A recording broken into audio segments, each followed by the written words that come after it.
হাজার বছরের অন্ধকার ঘর যেমন একবার একটি দেশলাইয়ের কাঠি জ্বালালে তখনই আলো হয়, তেমনি জীবের জন্ম জন্মান্তরের পাপও ভগবানের একবার কৃপা দৃষ্টিতে দূর হয়ে যায়।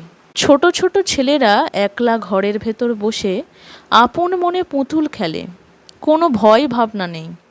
কিন্তু যেই মা এলো অমনি সকলে পুতুল ফেলে মা মা বলে কাছে দৌড়ে গেল।